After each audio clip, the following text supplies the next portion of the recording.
Halo, Assalamualaikum.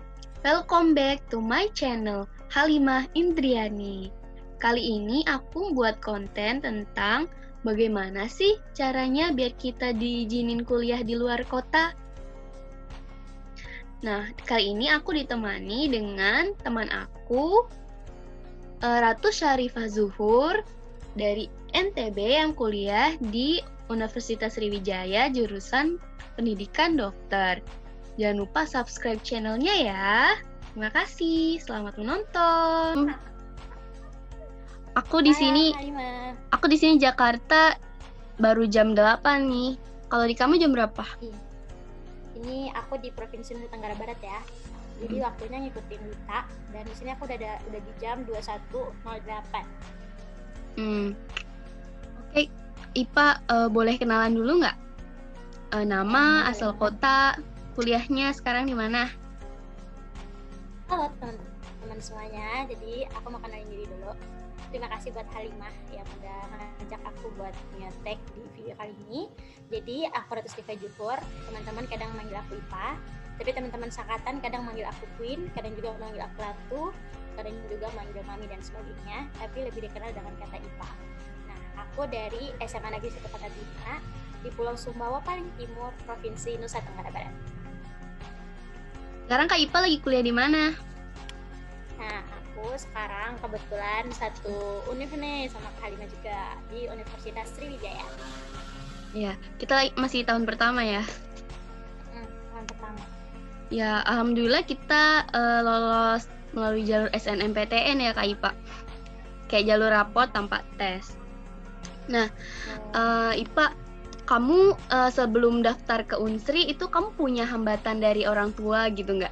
Misalnya nggak dibolehin atau gimana? Soalnya jarak dari kota kamu di Bima ke Palembang cukup jauh ya? Banget. Kalau pakai pesawat tuh ya, kita bisa berangkat pagi. Itu sore loh kita baru nyampe. Itu baru nyampe. Terus kalau misalnya hambatan selama mau perkuliahan, kalau punya hambatan besar banget.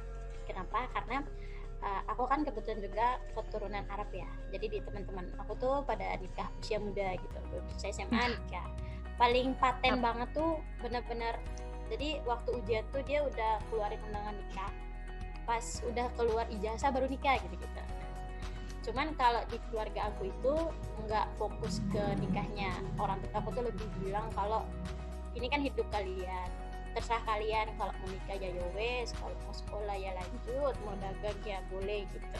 Cuman kalau buat aku kebetulan aku anak perempuan pertama dari 6 bersaudara, dan kebetulan bapak aku tuh paling gimana ya, dia tuh paling gak bisa lihat aku tuh pulang lama, terus kayak misalnya aku ada jam tambahan tiba-tiba dia tuh langsung ke sekolah gitu, dia tuh pergi cari mana nih anak saya, dia kemana ini, gimana gitu. Perhatian banget ya Mbak. Ya kalau dibilang perhatian sih, cuman kadang-kadang tuh kayak apaan sih gitu ya begitulah. Terus kalau buat hambatannya di rumah aku itu paling ayah aku sih, dia tuh bilang ini buat apa sih anak perempuan, mau kemana sih, mau sekolah apa sih, udah di rumah aja tinggal tunggu yang lama lagi dulu begini. Nah tapi di sisi lain ibu aku tuh orangnya dia cukup keras ya, dia tuh bilang emang kayak ayah kayak gitu, emang kayak ayah cuma sekolah SMA doang, biar anaknya tuh kuliah nggak usah diganggu gitu.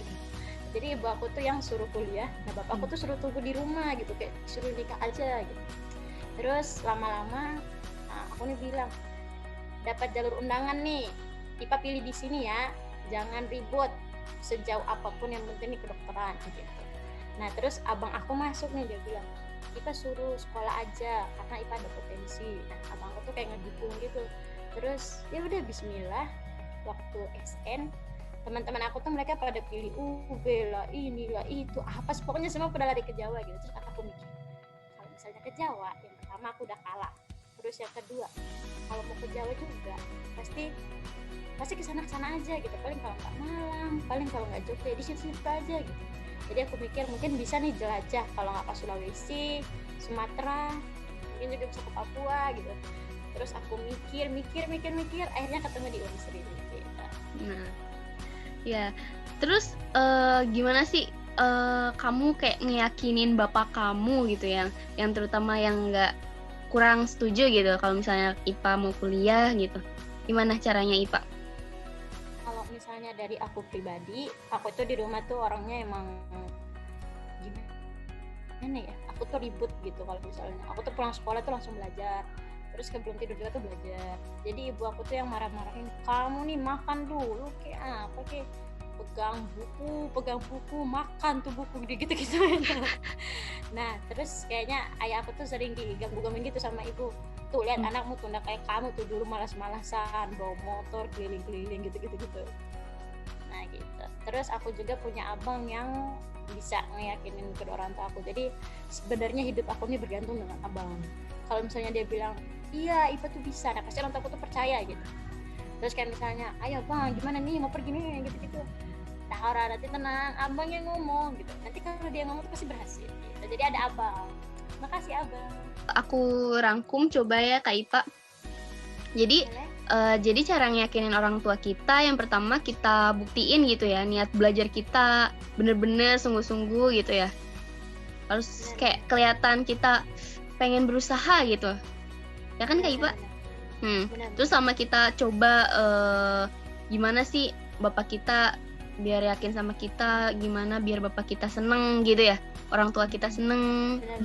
Kalau misalnya kita melewati, misalnya kita belum bisa nih ngomong sama orang tua kita, belum yakin, nah kita minta bantuan sama orang lain gitu kan, sama abang, sama guru, bisa ibu juga.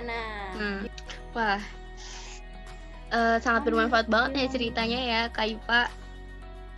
Terima kasih atas waktunya, semoga nanti bermanfaat buat adik-adik sekalian yang mau masuk ke PTN tapi mungkin jauh rumahnya dengan PTN yang dia mau, bisa jadi di luar pulaunya gitu. Kayak aku juga sebenarnya lumayan jauh sih dari Jakarta sama-sama ke jauh Palembang. sih, iya benar-benar sama-sama jauh sih.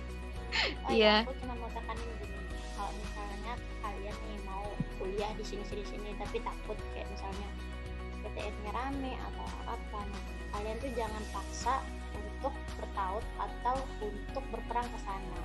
Masih banyak universitas-universitas di Indonesia yang sebenarnya itu tuh mumpuni, cuman karena kurang di post atau kurang di berita-beritakan atau sebagainya, jadi kayak mungkin kurang terkenal. Padahal sebenarnya tuh kalau kita lihat ya, Unsri itu padahal nomor 1 se-Asia Tenggara terluas. Ya, kemudian mulai dari kesehatannya ada FK-nya, Kesmasnya, sebagainya itu rata-rata akreditasinya A. Dibanding kita harus berperang ke Jawa yang kadang universitasnya tinggi, tapi kan untuk kesehatan masyarakatnya itu masih B dan sebagainya.